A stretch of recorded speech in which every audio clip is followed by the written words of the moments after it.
우리 두 손을 가슴에 모으고 말씀을 받는 고백을 함께 드리십시다. 하나님은 나를 사랑하십니다. 나는 그 사랑 안에 있습니다. 하나님은 오늘 나에게 말씀하실 것입니다. 그 말씀에 능력이 있습니다. 그 말씀에 생명이 있습니다. 나의 마음을 하나님께 열겠습니다. 나의 생각을 예수님께 집중하겠습니다. 들은 만큼 변합니다. 들은 만큼 행복해집니다. 아멘, 아멘. 하나님 말씀을 듣는 저와 여러분에게 오늘도 충만한 은혜가 함께 하실 줄 믿습니다. 지난 주일 말씀 제목을 기억하십니까? 온전한 복음을 전하는 교회가 지난주 설교 제목이었습니다. 오늘 말씀 제목은 은혜가 충만한 교회입니다. 한번 따라 하십시다. 은혜가 충만한 교회. 은혜가 충만한 교회. 한 번만 더 따라 할까요? 온전한 복음을 전하는 교회. 은혜가 충만한 교회. 예, 아멘. 예. 오늘 제가 여러분과 함께 나누고자 하는 설교도 지난 주일 말씀과 같이 어쩌면 뻔한 이야기일 수도 있습니다. 당연히 여러분이 너무나 잘 알고 있는 내용일 수도 있습니다. 그러나 지난 주일 나누었던 온전한 복음을 전하는 교회와 오늘 말씀의 제목인 은혜가 충만한 교회는 제가 목회를 시작하면서 하나님께서 저에게 주신 목회의 두 가치입니다. 저의 목회를 이끄는 두 바퀴이며 두 날개며 모토가 되는 말씀입니다. 그래서 앞으로 우리들의 새로운 교회는 이 두 가지의 가치를 중심해서 신앙생활을 하게 될 것입니다. 첫 번째는 온전한 복음을 전하는 교회, 두 번째는 은혜가 충만한 교회. 예, 여러분 꼭 기억하십시오. 당신은 어느 교회 다니요? 라고 물으면 저는 온전한 복음을 전하는 새로운 교회에 다닙니다. 당신은 어느 교회 다닙니까? 예, 저는 은혜가 충만한 새로운 교회 다닙니다. 예, 여러분 그렇게 자랑하십시오. 그렇게 선포하십시오. 오늘 말씀 속에 등장하는 교회는 데살로니가 교회입니다. 당시 데살로니가라고 하는 도시는 지중해 지역에서 가장 인구가 많고 상업이 무역업이 왕성했던 항구 도시였습니다. 하나님은 여기 이곳에다가 유럽에서 두 번째 교회를 세우셨습니다. 그 첫 번째 교회는 빌립보 교회고 두 번째 교회는 데살로니가 교회입니다. 바울은 데살로니가에서 세 번의 안식일을 맞이했습니다. 그 세 번의 안식일 동안 유대인들의 회당에 가서 복음을 전했습니다. 그 복음을 들은 데살로니가의 경건한 헬라인들과 귀부인들이 예수님을 영접하게 되었습니다. 그러나 바울이 복음을 전하는 것을 싫어하던 사람들이 있었습니다. 그들은 바로 데살로니가에 살던 유대인들이었습니다. 그 유대인들이 데살로니가 도시에서 활동하던 깡패들을 동원해서 더 이상 복음을 전하지 못하도록 방해를 했습니다.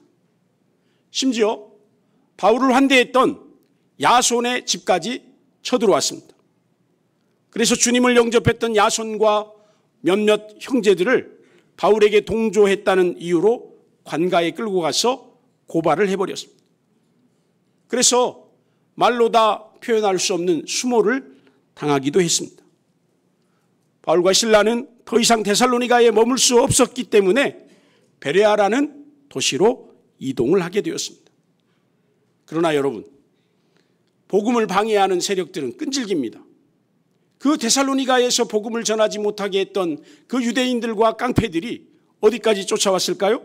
베레아까지 쫓아왔습니다. 그래서 바울을 협박합니다. 도저히 견디지 못했던 바울은 아덴이라는 도시로 떠날 수밖에 없었습니다. 여러분, 바울이 데살로니가에서 머물렀던 시간이 고작 3주간입니다. 복음의 씨앗은 뿌려졌지만 데살로니가 교회의 성도들이 어떻게 신앙생활을 하고 있는지 너무나 궁금했을 겁니다. 여러분, 석주간 복음의 씨앗이 뿌려졌다고 해서 그들이 얼마나 열심히 신앙생활을 하고 있을까요? 여러분 같으면 3번 복음의 말씀 들었다고 해서 믿음이 튼튼하게 자랄 수 있을까요?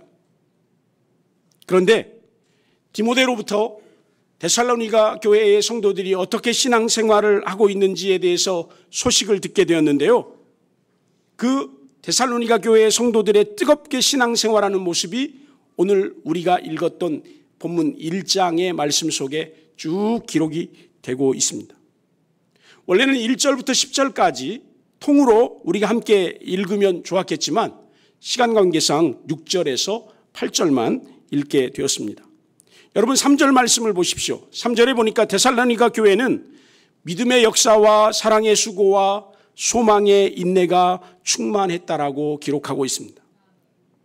5절 말씀을 보니까 데살로니가 교회 성도들은 복음을 말로만 듣고 끝내지 않았다라고 기록하고 있습니다.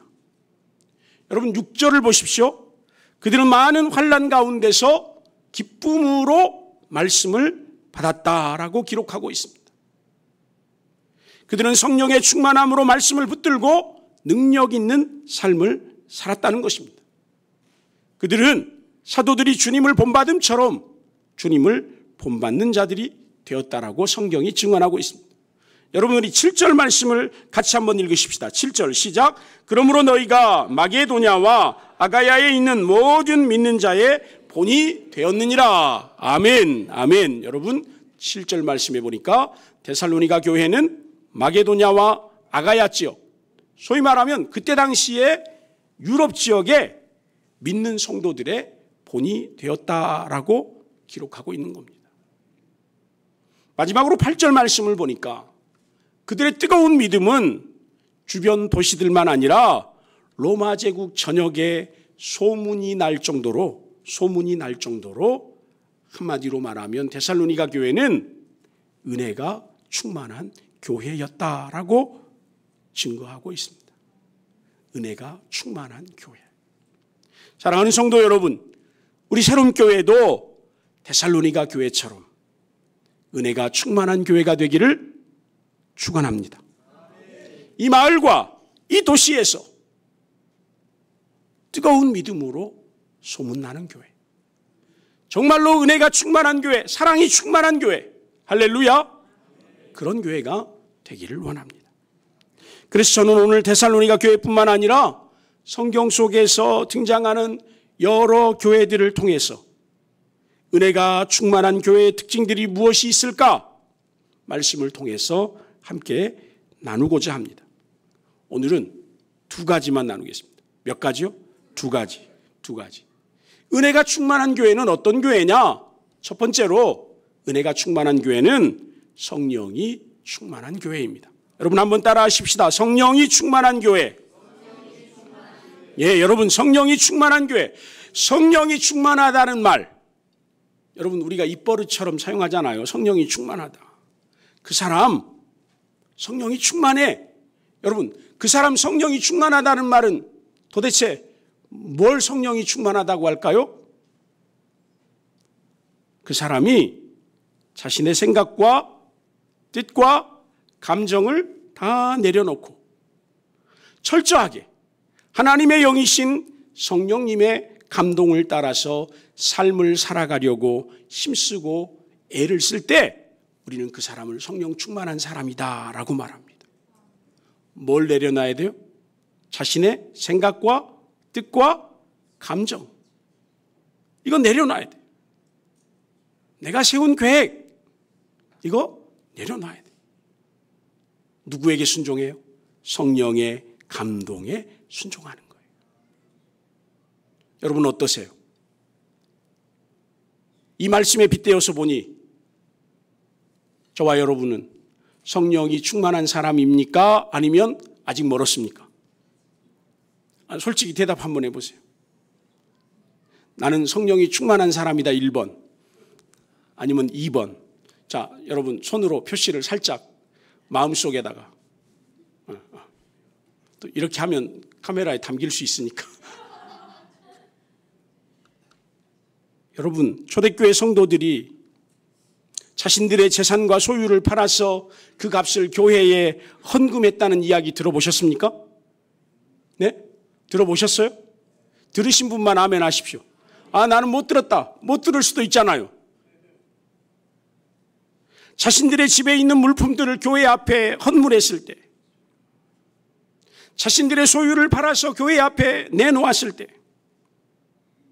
그들은 그것을 통해서 함께 신앙생활하는 성도들에게 인기나 명성을 얻기 위해서 그렇게 한 것이 아니었다는 것을 우리가 압니다. 그들이 그렇게 한 것이 대단한 직분을 얻기 위해서 한 것도 절대로 아니었다는 것을 우리는 압니다. 그들은 그저 성령의 감동하심을 따라서 자신의 소유를 팔기도 하고 자신의 집에 있는 물품들을 가난한 사람들을 위해서 교회 앞에 내놓았던 것뿐이죠. 여러분, 바나바라는 사람을 우리가 압니다. 바나바는 자신의 밭을 팔아서 사도들의 발 앞에 두었다, 교회 앞에 두었다라고 했습니다. 여러분, 바나바가 왜 그랬을까요? 제가 곰곰이 생각해 봤습니다. 바나바는 왜 그랬을까? 사도들의 자리가 탐나서 그랬을까? 여러분, 바나바가 자신의 소유를 팔아서 헌금한 때가 사도행전 4장입니다. 그리고 7 집사님을 뽑았던 때가 사도행전 6장입니다. 그러면 여러분, 분위기상 바나바가 자신의 소유를 팔아서 교회 앞에 두었을 때 당연히 7 집사의 이름 가운데 누구의 이름이 있어야 합니까? 여러분 같으면 그러시겠죠. 내가 이만큼 교회를 위해서 일했으니까 당연히 내가 어떤 직분을 받아야 되고 어떤 위치에서 존경을 받아야 되고.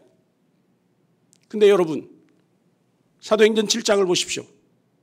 거기에 바나바의 이름이 있습니까? 없습니까? 그의 이름과 비슷한 바나나조차도 거기에 기록되어 있지 않습니다. 눈을 씻고 찾아보세요. 없어요. 여러분, 도대체 바나바는 뭘 기대하고 뭘 바라고 어떤 심정으로 교회 앞에 그런 행동을 했을까요? 오직 성령의 감동을 따라서, 오직 성령의 감동을 따라서 기쁨으로 그 일들을 감당했던 것이죠. 여러분, 사도행전 11장 2절 말씀을 펼쳐보십시오. 여러분, 사도행전 11장 2절 말씀 우리 같이 한번 읽어보십시다. 여러분도 성경을 찾으십시오. 저도 성경을 찾겠습니다. 사도행전 11장 2절 말씀.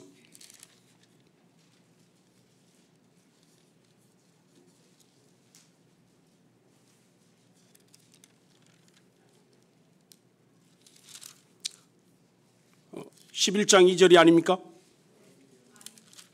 10장, 제가 죄송합니다. 예, 10장 2절 말씀. 그럴 수도 있습니다. 예, 저도 사람인지라. 아니요. 예. 여러분 찾아보세요. 바나바, 그 사람 어디 나옵니까? 자, 제가 말씀드리고 싶은 게 이 말씀이에요. 바나바는 착한 사람이요, 성령과 믿음이 충만한 사람이라. 예, 여러분 찾지 마십시오. 집에 가서 찾으십시오. 저도 사람인지라 실수할 수 있습니다. 여러분 따라하십시다. 바나바는 착한 사람이요, 성령과 믿음이 충만한 사람이라. 제가 5초 드릴 테니까 찾을 수 있는 분은 찾으면 제가 오늘 커피 한 잔 대접하겠습니다. 그 이유는 찾지 마십시오. 여러분, 바나바를 하나님께서 더 크게 쓰십니다. 이후에 보면 더 귀하게 쓰십니다. 그가 성령의 감동을 받아서 하나님 말씀에 순종했을 때 그는 더 크게, 더 귀하게 쓰임받는 것입니다. 그렇게 예루살렘 교회만 아니라 우리가 알고 있는 초대교회 안에는 성령님의 감동하심을 따라서 순종했던 사람들의 이야기로 충만합니다. 여러분, 오늘 본문 속에 데살로니가 교회 성도들 안에서 일어난 믿음의 역사, 사랑의 수고, 소망의 인내, 그 역사의 원동력이 무엇일까요? 그들은 수많은 환난 가운데서도 기쁨으로 하나님의 말씀을 받으며 목숨 바쳐서 헌신하고 있는 이유가 무엇일까요? 그것은 오늘 본문 6절의 한 구절 속에 답이 있어요. 오늘 6절 말씀 한 구절 속에 그 말씀은 성령의 기쁨으로라는 구절입니다.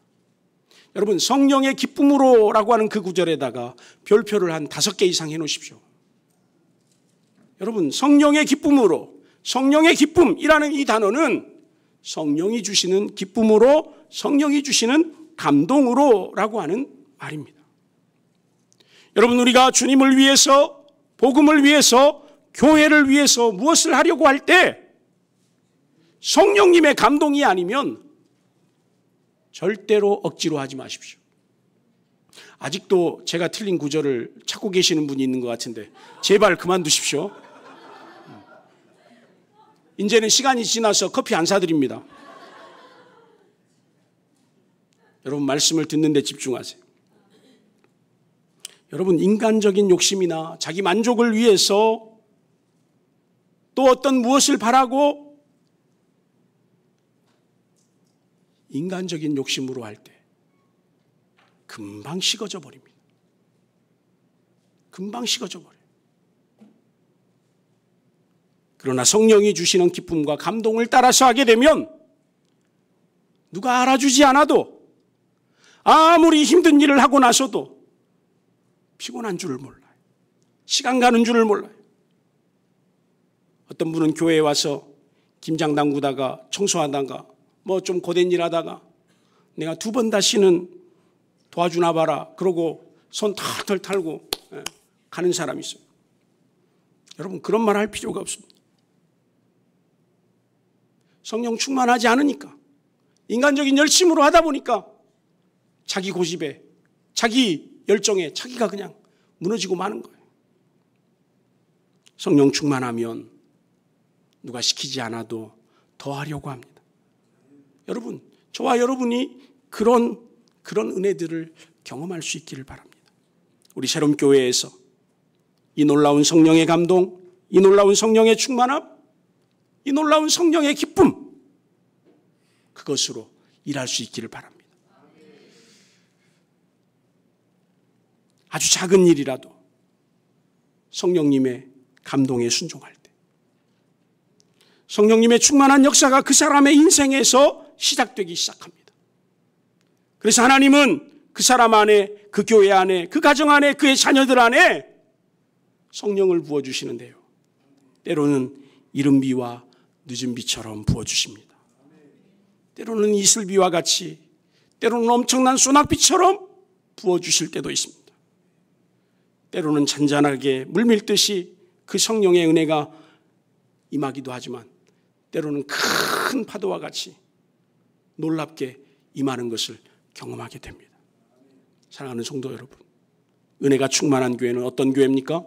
성령의 충만한 감동으로, 기쁨으로 충만한 교회입니다.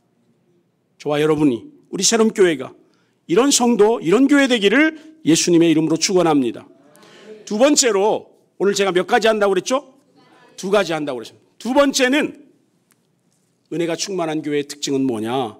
말씀이 충만한 교회다. 따라 하십시다. 말씀이 충만한 교회. 여러분, 말씀이 충만한 교회가 되려면 말씀으로 충만한 교회가 되려면 먼저는 말씀을 사모하는 성도들이 있어야 되겠죠. 말씀을 사모하는 성도들. 여러분, 제 눈을 보세요. 여러분 눈이 지금 저 어시장에 있는 썩은 그 누구의 눈깔인지, 아니면 정말 초롱초롱 빛나는 막 그냥 레이저가 쫙 나오는, 여러분, 그 교회 목사님 말씀이 좋아. 여러분, 그 교회 목사님 말씀이 좋으면 뭐합니까? 말씀을 들으려고 하는 성도들의 눈빛이 다 그냥 식어져 버려요. 그 교회 성도들 정말 말씀을 사모해. 할렐루야. 그런 소문이 나야죠. 하나님 말씀을 사모하여서 늘 말씀 읽기를 즐거워하고 예배 시간마다 말씀 듣기를 사모하는 성도들, 그 열정이 있어야죠. 그 열정. 여러분 옆에 있는 분에게 그 열정이 느껴지십니까? 여러분 한 가지 분명한 것은, 죄송한 이야기지만 우린 지금처럼 하면 안 됩니다. 지금 우리들처럼 하면 안 되는 거예요. 이렇게만 안 하면 됩니다. 죄송해요. 오늘 좀 기분 나쁜 이야기해서. 여러분 히브리서 10장 25절 말씀을 보면 왜 우리가 그렇게 하면 안 되는지를 보여주고 있어요. 요거는 정확합니다. 찾아봅시다. 히브리서 신약성경 저 뒤로 넘어가서 히브리서 10장 25절, 제가 가진 성경으로 361페이지, 히브리서 10장 25절 찾으셨습니까? 362페이지. 자, 함께 읽겠습니다. 시작. 모이기를 패하는 어떤 사람들의 습관과 같이 하지 말고 오직 권하여 그날이 가까움을 볼수록 더욱 그리하자. 아멘. 아멘. 더욱 그리하자라는 말은 무슨 말입니까? 모이기를 더욱 힘쓰자 이 말입니다. 여러분 히브리서가 쓰여진 당시, 여러분 사도행전과 히브리서의 이 기간이 얼마나 오래됐을까요? 제가 볼 때는 몇 년 안 됐을 것 같습니다. 그런데 여러분 사도행전 2장에 보면 성령의 충만함을 받았던 교회 안에 어떤 역사가 일어났습니까? 그들이 날마다 마음을 같이하여 성전에 모이기를 힘썼다. 그런데 여러분 시간이 지나고 히브리서가 쓰여질 그때 당시 히브리서 기자는 무엇을 고발하고 있습니까? 그들의 뜨거움이 식어지고 모이기를 패하는 어떤 사람들의 습관과 같이 안 모였다는 겁니다. 여러분 어떨 때 여러분 신앙생활을 열심히 하십니까? 여러분 어떨 때 기도 생활을 열심히 하십니까? 어떤 때 예배에 나오지 마라 그래도 막 예배 나오십니까? 어떤 때 막 성경 읽지 말아야 되는데 성경을 읽으십니까? 어떤 때입니까? 그러면 도대체 어떤 때는 모이기를 피하는 어떤 사람들의 습관들처럼 그렇게 영적으로 게으르고 나태하고 어느 날부터인가 무엇에 빠졌는지 모이기를 게을리하는 그 모습들이 우리 가운데 전염병처럼 퍼지고 있는 것입니까? 오늘 제가 드리는 이 설교를 듣고 물론 교회를 안 나오실 일은 없겠지만 진짜 마음의 찔림을 받고 내가 그렇게 살면 안 되겠구나 이 느낌을 받고 밥맛이 없을 정도로 돌아가셔야 됩니다.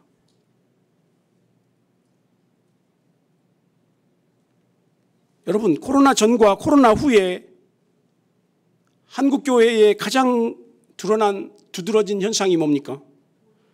그것은 바로 예배 생활과 경건 생활이 다 무너졌다는 겁니다. 근데 여러분 우리는 말하기 좋게 코로나 전과 후라고 말하지만 사실은 코로나 전에도 우리의 예배 생활은 무너져 있었고 우리의 기도 생활은 형편이 없었습니다. 솔직히 말하면.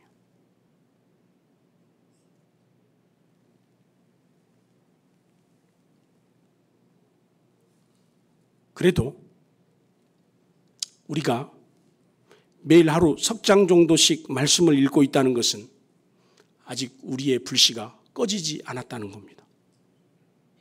적어도 하루에 20분 우리가 성경을 읽거나 듣거나 하고 있다는 것 자체만으로도 아직 우리에게는 회생의 가능성이 있습니다.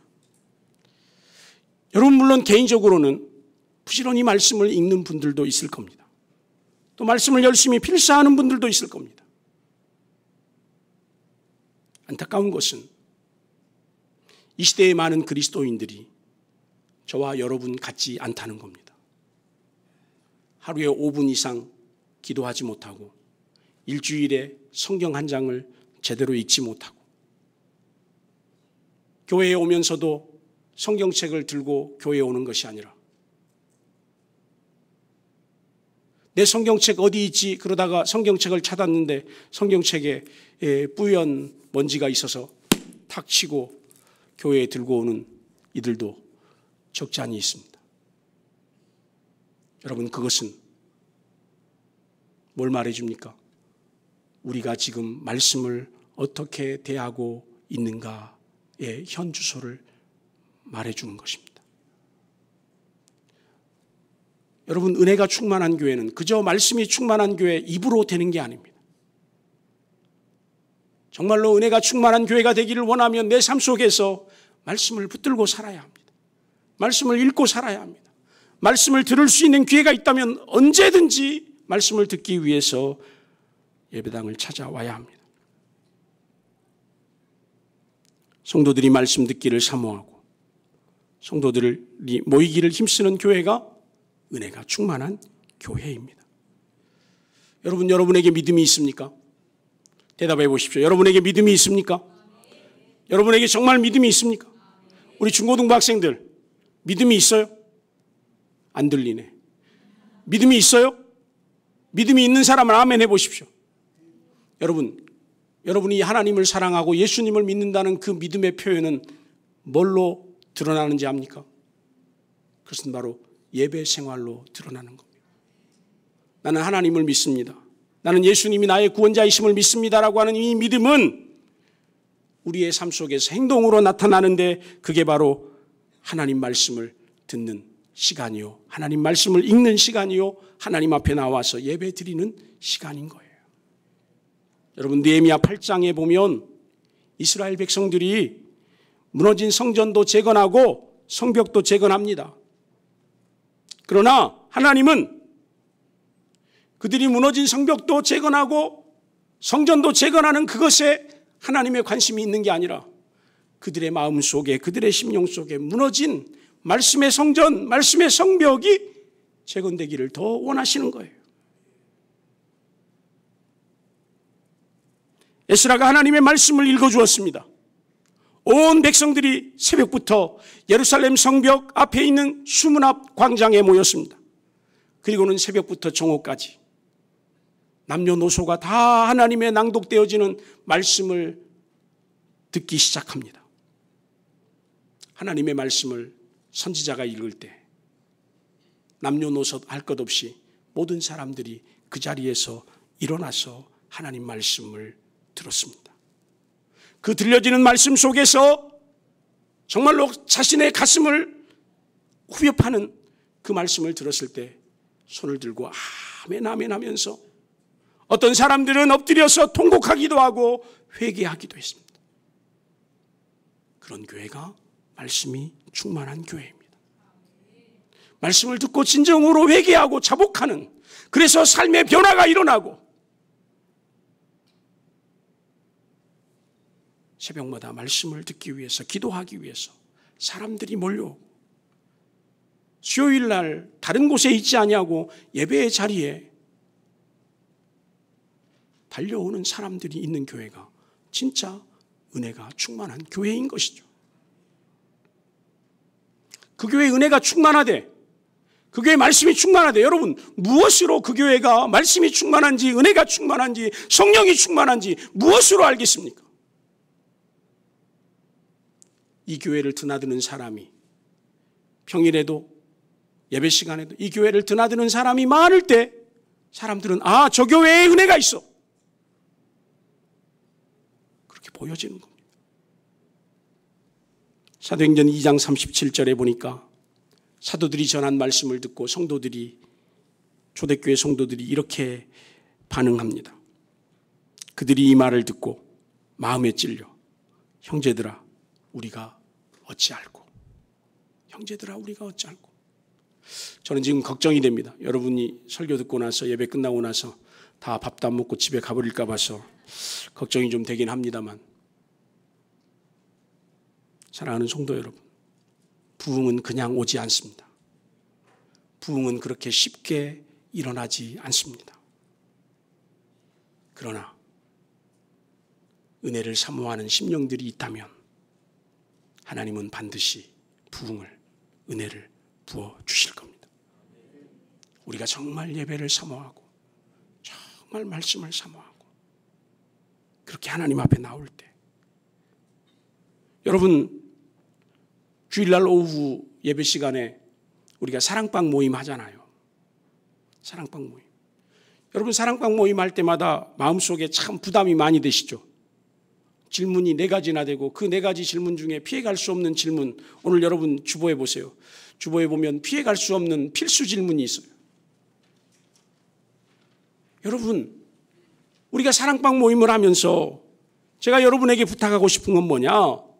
지난 주일에 들은 말씀, 오늘 나에게 주신 그 은혜의 말씀, 내가 그 말씀대로 살았더니, 그 말씀대로 순종했더니 이런 은혜를 내가 경험하게 됐다. 그런 간증, 그런 간증이 있어야 돼. 신명기 17장 19절 말씀해 보니까 평생 자기 옆에 두고 읽어 그의 하나님 여호와 경외하기를 배우며 이 율법의 모든 말과 이 규례를 지켜 행할 것이라 그랬어요. 말씀이 충만한 교회의 성도는요, 성경책을 항상 자기 옆에 두고 부지런히 읽는 것입니다. 텔레비전 리모컨을 자기 옆에 두지 말고, 스마트폰을 자기 옆에 두지 말고, 아멘? 하나님 말씀을 자기 옆에 두고 읽어야죠. 한 번만 더 후벼파겠습니다. 스마트폰 보는 시간보다 성경책 읽는 시간이 더 많아야 합니다. 예? 아셨어요? 마음에 찔림이 있기를 바랍니다. 여러분이 스마트폰에 카톡 안 들여다봐도 아무 일도 일어나지 않아요. 부지런히 하나님 말씀 읽고 은혜가 충만한 교회, 성령이 충만한 교회, 말씀이 충만한 교회의 성도들이 될 수 있기를 예수님의 이름으로 축복합니다. 축복합니다. 우리 좌우에 계신 분에게 이렇게 인사하십시다. 성령이 충만한 교회, 말씀이 충만한 교회, 은혜가 충만한 교회, 새로운 교회 성도가 되십시다. 할렐루야. 함께 찬송하시